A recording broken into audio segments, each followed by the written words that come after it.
नमस्कार मैत्रिणींनो, cook happy होममध्ये मी सीमा तुमचं खूप खूप स्वागत करते। आज विशेष कार्यक्रम होता, म्हणजेच माझ्या सासऱ्यांचा 5वा महिना होता। तर मग मी डाळबाटीचा व्हिडिओ बनवला। ह्या माझ्या 5ही पुतणसुना आहे, तर त्या सर्व बनवणार आणि मी त्यांना सांगणार बरं का। त्या सर्वजणी खूप गुणाच्या आहे आणि एकाचडी एक ह्या माझ्या 5ही सुना आहे। जेव्हा माझी सून येईल तेव्हा येईल, पण ह्या सर्व माझं ऐकता। तर चला सोप्या पद्धतीने आज मी तुम्हाला डाळबाटी सांगते। असं तर आमच्याकडे विशेष बनवली जात नाही, असं काही कार्यक्रम असल्यावर एखाद्या वेळेस। तर एका खलबत्त्यामध्ये थोडेसे धणे, थोडीशी बडीशोप कुटायला घेतली बरं का। आता इथे खूप प्रमाणात डाळबाटी आहे, तेव्हा मी पूर्ण अंदाज सांगणार नाही। गव्हाचं पीठ घेतलं एका टोकरीमध्ये किंवा एका परातीमध्ये, त्यामध्ये ओवा टाकला असा मस्तपैकी कुस्करून, चांगले 2 मूठ तीळ टाकले आणि एकीकडे ते धने आणि बडीशोप कुटायला घेतली बरं का। त्यात थोडे जिरेही कुटायला घ्या, असे तर जिरे अख्खेही टाकले तरीही चालेल। हे बघा, ते कुटलेलं सगळं मिश्रण त्यामध्ये टाकलं। कसुरी मेथी पण अशी हाताने कुस्करून टाकली। हे बघा, अशा पद्धतीने। हा आमचा शिव, तो म्हणतो मळताय तुम्ही पीठ कमी मळू, तर तो बसलाय असाच मदतीला। तर आता त्यामध्ये आपल्याला मीठ पण टाकायचं आणि रवासुद्धा टाकायचा आहे बरं का। रव्याच्या आणि गव्हाच्या पिठाच्या ह्या बाट्या आहे। तर हळद टाकूया कलरसाठी। तर आठवणीने हे जे कुटलेलं मिश्रण आहे ना, ते टाका बरं का।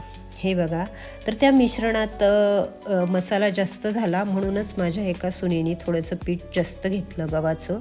आता त्यामध्ये तेल आणि तूप दोन्हीही आम्ही टाकणार आहे आणि ते अगोदर पिठाला पूर्ण चोळून घेणार आहे। अशा पद्धतीने थोडंसं तूप गरम करून घेतलं, गावरान तूप आणि तेलही, आणि ते त्यामध्ये मिक्स करून पूर्ण पिठाला लावून घेतलं। आता त्यामध्ये आपल्याला दहीसुद्धा घालायचं आहे बरं का। तर आठवणीने मीठ घाला त्याच्या अंदाजानुसार, अशा पद्धतीने, आणि पाणी घ्या जवळ पीठ मळायला। तर डाळबाटीचं म्हटल्यावर बाटीचं पीठ कसं मळायचं हे तर तुम्हाला माहितीच आहे। हे बघा, हे घरीच विरजलेलं गाईच्या दुधाचं दही आहे, म्हणून थोडंसं ताकासारखं आणि थोडं दही दिसत आहे। तर ते मिक्स करून घेतलं आणि पाण्याने व्यवस्थित पीठ मळून घेतलं। आता पीठ अगदीच गव्हाच्या चपात्या बनवतो तसं नाही मळायचं, अशा पद्धतीने। हे बघा, आमच्या एका सुनबाईने व्यवस्थित ते पीठ मळून घेतलं।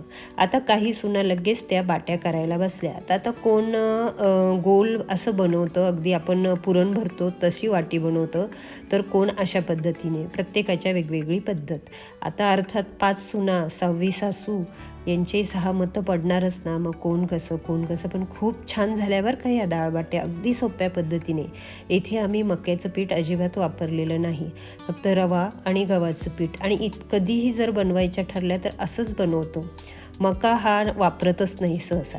हे बघा, मस्त म्हणजे थोड्याशा आतून पोकळ अशा ह्या बाट्या बनवून घेतल्या अगदीच सोप्या पद्धतीने, आणि एकीकडे पाणी उकळायला ठेवलं मोठ्या शेगडीवर, मोठ्या पातेल्यामध्ये। त्यामध्ये थोडंसं तेल टाकलं, थोडंसं मीठही टाकलं आणि थोडे जिरेही टाकले बरं का, जेणेकरून टेस्ट येते, आणि कारण ते पाणी आपल्याला डाळीला वापरायचं आहे। हे बघा, बाट्या लगेच पाणी उकळत आल्यावर टाकून दिल्या, बाट्या मस्त उकळल्या, एक जवळजवळ वाफ नाही आणून दिली, काही नाही, 5 मिनिट उकळून घेतल्या आणि लगेच काढून घेतल्या, कारण क्वांटिटी खूप होती आणि झालंही पाहिजे होतं। हे बघा, अशा पद्धतीने। आता त्या सर्व बाट्या काढून लगेच त्याच पाण्यामध्ये दुसऱ्या बाट्या बाकीच्या सुनांनी टाकून दिल्या। हे बघा, अशा पद्धतीने। तर शिवचं लक्ष आहे व्यवस्थित करताय की नाही। हे बघा, आता झालं, बाट्या तयार झाल्या, लगेच चिरूनही घेतल्या काही सुनांनी। हे बघा, अशा पद्धतीने। आता कोणी भरपूर खापा केल्या, म्हणजे एकेकाच्या 8 केल्या, कोणी 4 केल्या।